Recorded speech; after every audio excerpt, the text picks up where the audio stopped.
آج بھی ہو جو براہیم سا ایما پیدا، آگ کر سکتی ہے اندازے گلستہ پیدا، کیونکہ صاحب ہم وہ پرزے ہیں جو پہلے چل چکے ہیں، اگر کچھ گرد پڑے ہیں تو انہیں جھاڑ کر دوبارہ جب ہم رینو ہوگے تو اسی رفتار میں پھر ہم چلیں گے، کیونکہ ہمیں پھر سے بنانے کی ضرورت نہیں ہے، صرف چلانے کی ضرورت ہے۔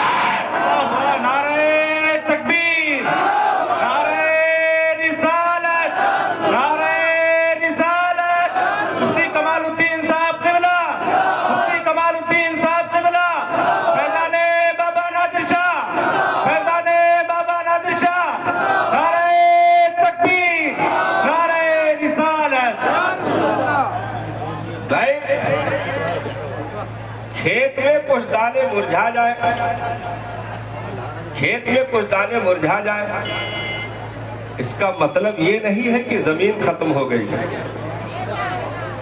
اس کا مطلب یہ نہیں کہ زمین ختم ہو گئی۔ ارے اگر کچھ مرجھائے ہیں تو دوبارہ دانے ڈال کر کے زمین کی اس قوت کو بحال کر کے پھر سے ہریالی لائی جا سکتی ہے۔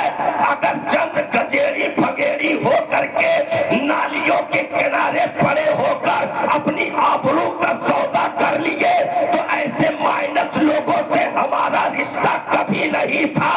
ایسوں کو کنارے کر کے انشاءاللہ پھر سے وہی قوت و طاقت بحال ہوگی۔ شرط یہ ہے کہ زمین اپنی ہے، دانے بھی اپنے ہیں، صرف قوت بحال کرنے کی ضرورت ہے۔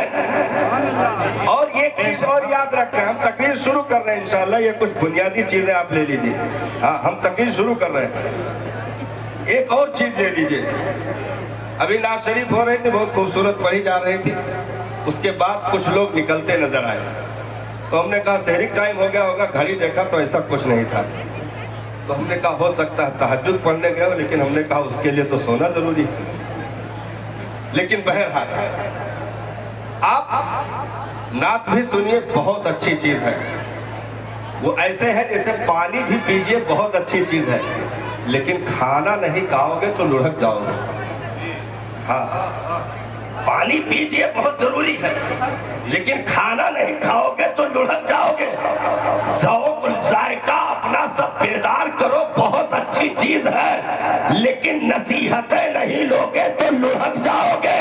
اس لیے ان چیزوں کو کبھی مائنس میں نہ ڈالیں۔ بھائی اتنی لمبی بھیڑ آئی ہوئی کس غرض سے؟ بھائی رمضان کے مہینے میں ظاہر سی بات ہے روزہ رکھا، افطار کیا، تراویح پڑھی، آرام کی ضرورت تھی، لیکن نیندوں کو قربان کر کے اگر رات کی اس تاریکی میں یہاں تک پہنچ گئے ہیں تو صرف تمنا یہی لیے بیٹھے ہیں کہ آقا ہم بھکاری اپنے کٹوروں کو لے کر میدان میں حاضر ہو گئے ہیں، چند قطرہ اپنے مقبولوں کا صدقہ عطا کر دیجئے، اپنے محبوبوں کا صدقہ عطا کر دیجئے، ہماری خالی جھولیوں کو ان کے خیرات و برکات سے بھر دیجئے۔ یہی تمنا لیے یہاں بیٹھے ہیں تو انشاءاللہ خالی ہاتھ نہیں جائیں گے، کیونکہ رحمتوں کا عشرہ گزر کر مغفرت کے عشرے کا دور چل رہا ہے، جس میں بخششوں کا اعلان ہوتا ہے۔ 70 ہزار سے زائد ورگے جس دن میں بخشے جاتے ہو، جس مہینے میں بخشے جاتے ہو، جس کی راتوں میں شب قدر چھپ کر آرام کر رہی ہو، جس کی نیکیاں افطار میں الگ ملے، تراویح میں الگ ملے، سحری میں الگ ملے، روزے کا الگ ملے۔ ارے نفل پڑھو تو فرض کا ثواب مل جائے، سنتیں پڑھو فرض کا ثواب ملے، فرض پڑھو 70 گنا تعداد میں نیکیاں مل جائے تو انشاءاللہ خالی ہاتھ واپس نہیں جائیں گے۔ خالی ہاتھ انشاءاللہ واپس نہیں جائیں گے۔ اب ایک بات شروع ہونے کی کوشش کرنے جا رہی ہے، ہاں ایک بات شروع ہونے کی کوشش کرنے جا رہی ہے۔ یہ مائنس چیزیں پیدا کہاں سے ہوئی؟ ہاں یہ مائنس چیزیں پیدا کہاں سے ہوئی؟ کہیں تو بھول ہوئی ہوگی یا کوئی برسوں سے کوشش میں لگا ہوگا۔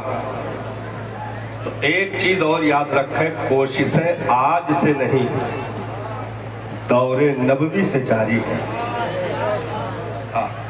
کوششیں آج سے نہیں ہے صاحب. پیغمبر کے کھانے میں زہر ملانے سے لے کر کاشانِ نبوت پر 40 لوگوں کا گردن کاٹنے کے لیے حاضر ہونے تک، اور وہاں سے لے کر کے مدینہ المنورہ کی زمین تک اپنے لوگوں کو پہنچنے تک کی تاریخ ہے. یہ بتا رہی ہے کہ کوئی ہے جو تمہیں دیکھنا نہیں چاہتا.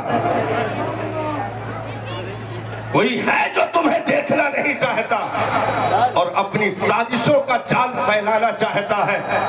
تو کھلے لفظوں میں وہ نام لے لیجئے جسے یہودی کہا جاتا ہے، جس نے بہت پہلے دغا دیا تھا ہندوستان کی تاریخ کو، جس کی بنیاد پر 22,000 سے زائد علماء کی گردنیں کٹی تھی اسی ہندوستان میں. چور دروازوں سے ان ذلیلوں نے اپنی سطوت کو پانے کے لیے یا بہت بڑے خواب دیکھ کر کے شرمندہ تعبیر کرنے کے لیے ان ذلیلوں نے اپنی بیٹیوں تک کو داؤں پر لگایا. اپنی سگی بیٹیوں تک کو داؤں پر لگا دیا.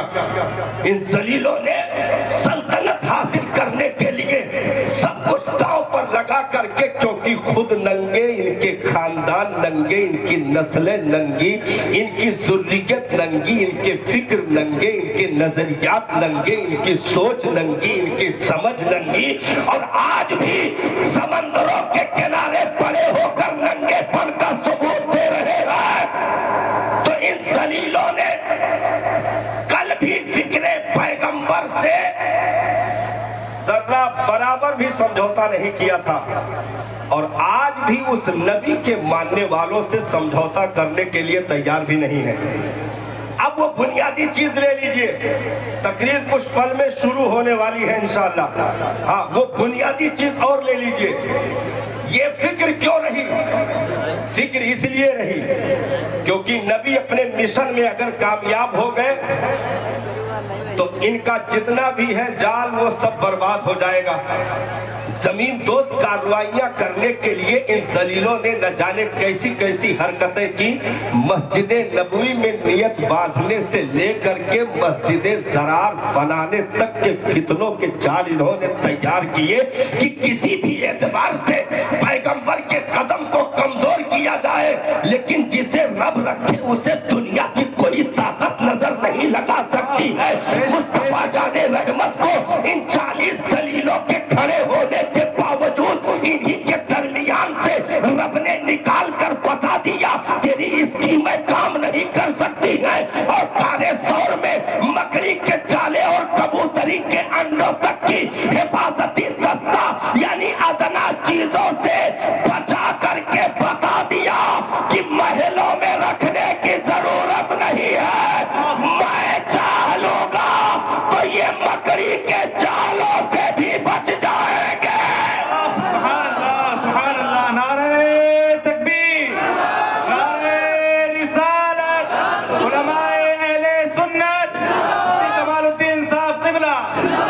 اچھا، ساری اسکیمیں فیل ہو گئی، ساری اسکیمیں فیل ہو گئی کیونکہ ابو جہل جیسے گھامر لوگ اس کی جو ہے اس کا ترجمہ کر رہے تھے نا. ہاں، یہ بدماش ایک دن آیا اور کہا کہ صدیق اکبر کہا بتاؤ خیریت تو؟ کہا خیریت کا، کہا خیریت نے جو بتانا بتاؤ، بکواس نہ کر، دن بھر تیرا یہی کام رہتا ہے، پچیجر لکھا کہیں کا. نہیں کوئی بات نہیں ایسی، لیکن